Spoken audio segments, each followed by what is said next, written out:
On this Science Wednesday, let's head out to the Payload Operations Integration Center at Marshall Space Flight Center in Huntsville, Alabama now.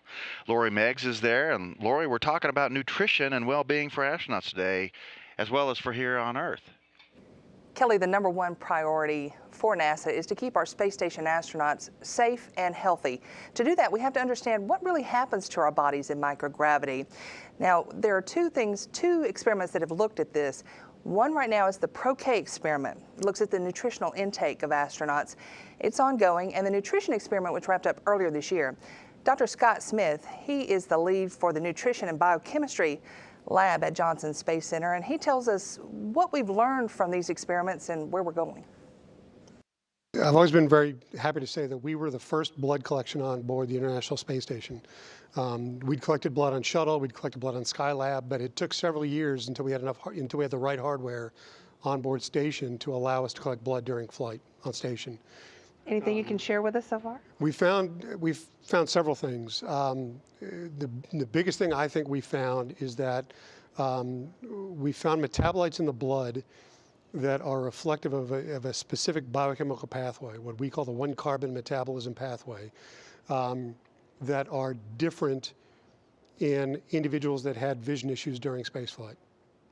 Okay, and the 1-carbon metabolism pathway is a very nutrition-rich pathway. It's got several vitamins tied into it: vitamin B6, vitamin B12, folate, biotin, a number of things that are involved, which is why we were looking at it.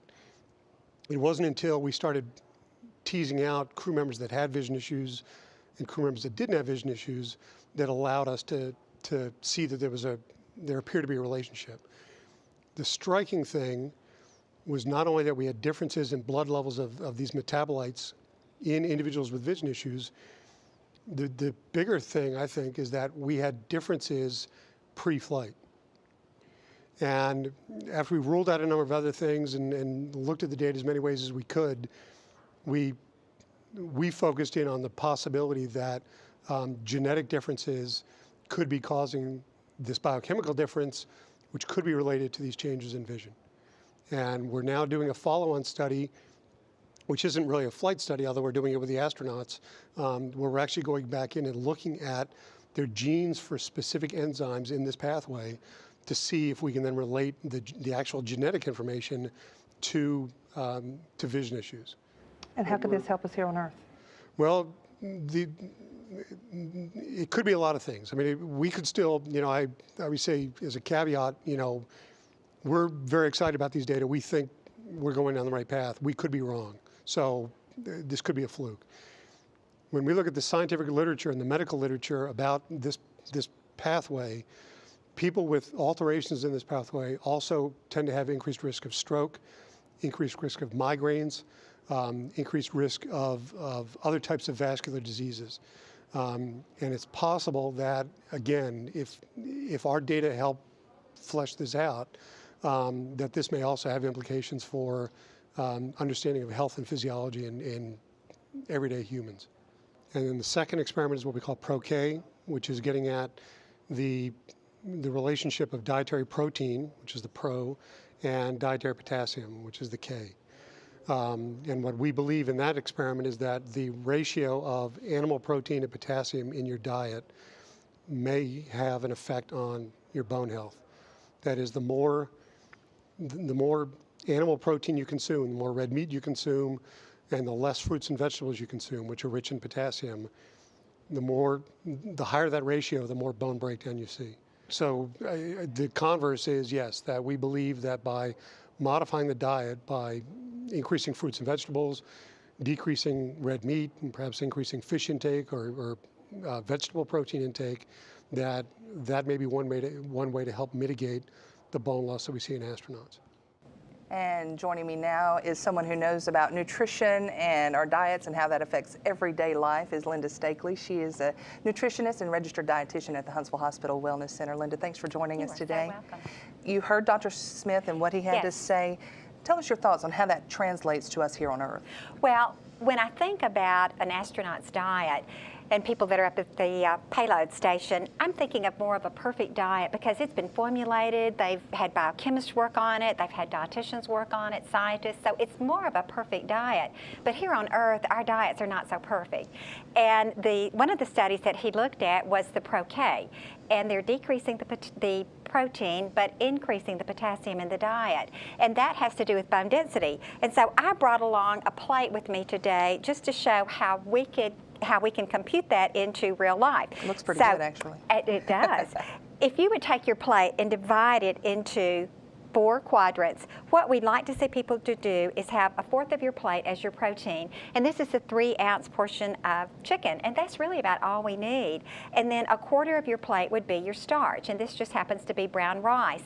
But I like to see half of your plate as fruits and vegetables, and I like to see the more colorful vegetables that have the antioxidants in it. But the thing about this is you're getting more potassium when you're eating fruits and vegetables, and so you get an added benefit when you have extra potassium in your diet to lower your blood pressure. So not only does it help bone density, but it helps to lower your blood pressure.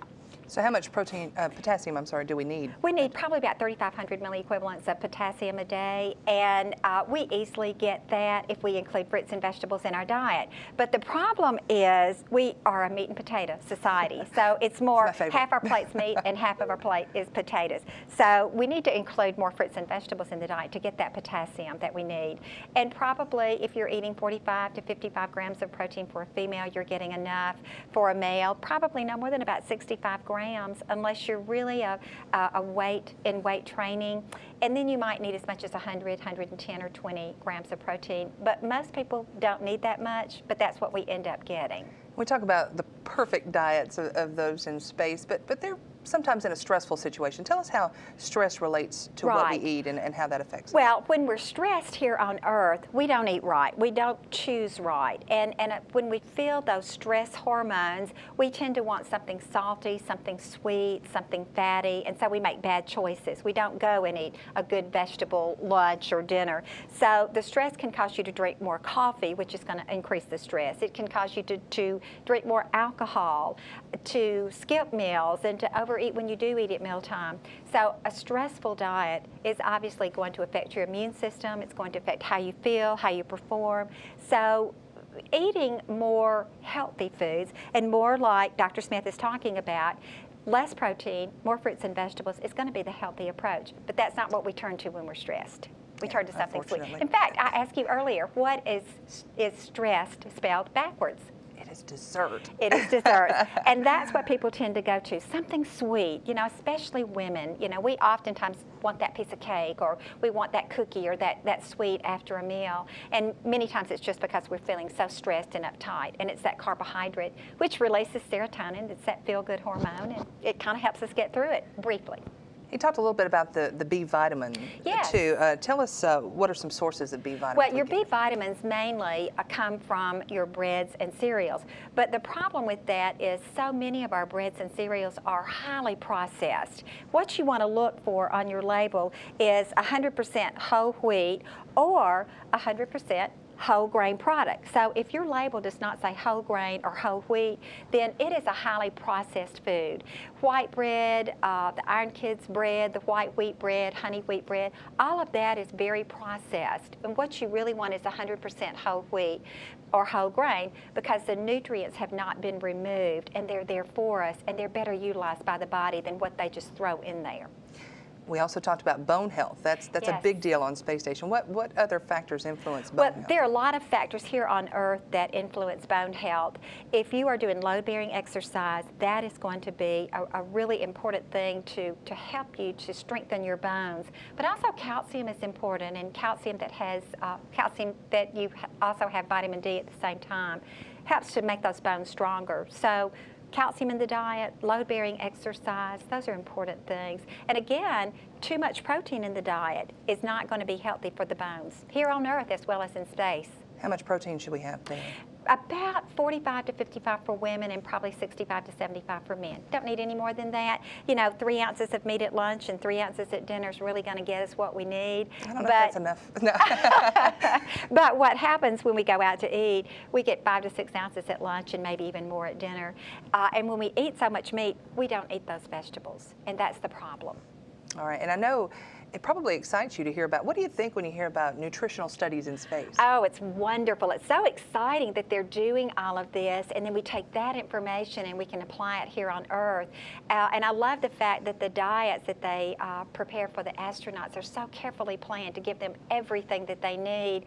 And if it were just so here on Earth and so simple, but we have a variety of choices and we oftentimes make the wrong choices. So maybe all this good information to show how well our astronauts do in space will help people to realize if they just ate better, they would be a lot healthier. So much good information. Thank you, Linda, You're so much welcome. for being with us today. Linda Stakely from Huntsville Hospital Wellness Center. Now let's take a live look into the Payload Operations Integration Center. They've just wrapped up working on the in-space experiment this morning. They're putting some things away for that and planning for a new crew. So that'll do it for us here from the Payload Operations Integration Center at NASA's Marshall Space Flight Center. Now back to you at Mission Control in Houston.